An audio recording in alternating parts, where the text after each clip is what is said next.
All right, let's just address the massive elephant in the system design interview room. As a senior engineer, you've probably designed robust systems, handled crazy production fires, and shipped some truly great code.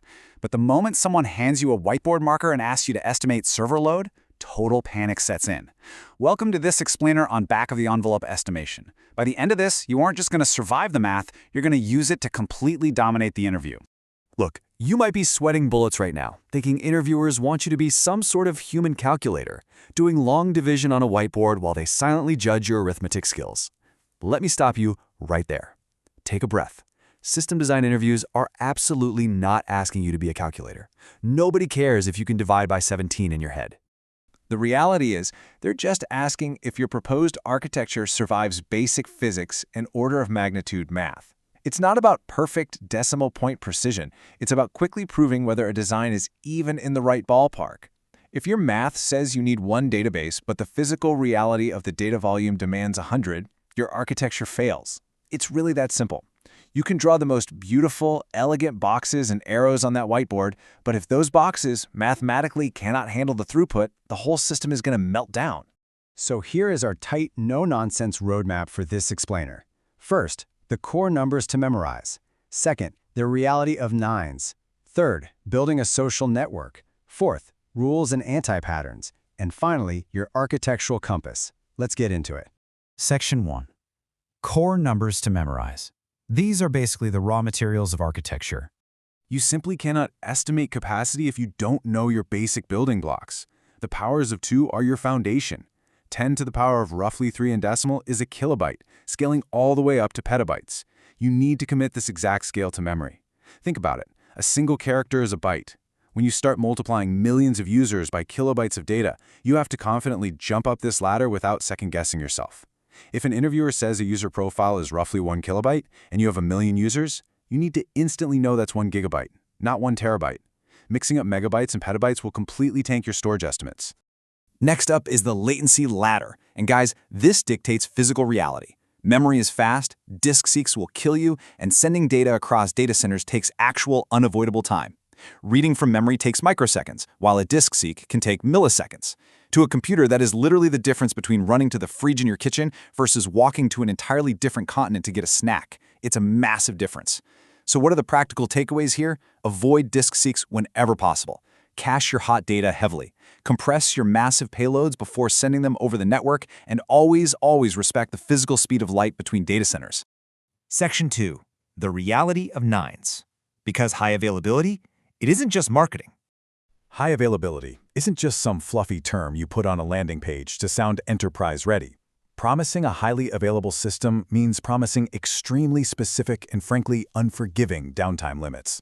A standard 99% availability gives you over 3 days of downtime a year to play with. But watch what happens as we scale up.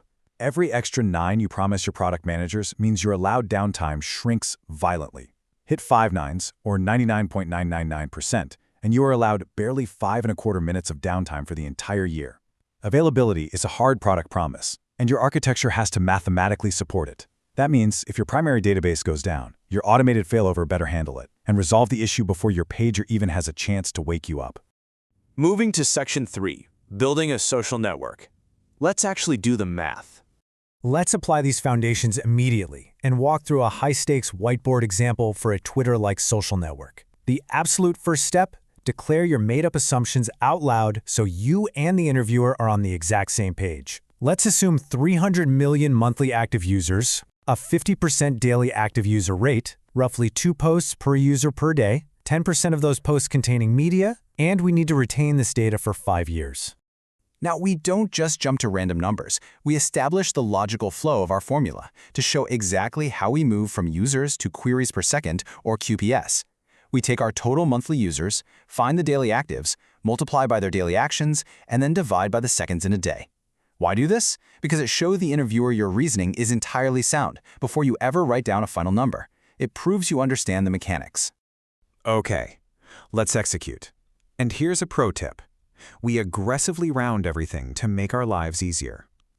50% of 300 million gets us a clean 150 million daily active users. For a healthy social app, a 50% DAU to MAU ratio is a very standard, safe assumption to just throw on the whiteboard when you're estimating load. Next up, 150 million users posting twice a day gives us 300 million posts daily. Now, a day has exactly 86,400 seconds. Are we going to divide by 86,400 in our heads while under pressure? Absolutely not. We round that up to an even 100,000 seconds. 300 million divided by 100,000 gives us roughly 3,000 to 3,500 writes per second. It's close enough, and it completely saves you from a mental meltdown on the spot. But remember, traffic is never perfectly flat, right? People wake up in different time zones, major news events happen, so we typically double that base QPS to find our peak load. That means we're looking at a peak of about 7,000 writes per second. This tells us immediately that a single standard database server is going to violently struggle, and we need to start thinking about partitioning and load balancing right out of the gate. And what about storage? If you factor in those media assumptions, things get really heavy really fast. If 10% of those 300 million daily posts have a 1 megabyte photo, you are adding 30 terabytes of data every single day. Over 5 years, you're deep into the multi-petabyte range. You simply cannot keep that kind of volume in an expensive relational database. This forces an immediate architectural trade-off. You're going to need fast, hot storage for recent posts, backed by significantly cheaper cold archives for the petabytes of historical data. Section 4. Rules and Anti-Patterns.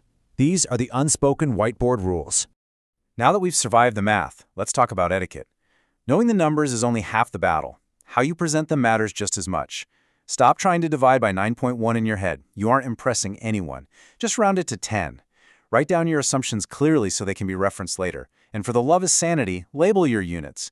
When you write down a 5 on the board, the interviewer doesn't know if you mean 5 kilobytes, 5 megabytes, or 5 servers. Labeling removes all ambiguity. And critically, stop pretending these estimates are real production numbers. Don't optimize your entire system over a rounded guess. Just use it to find your major bottlenecks.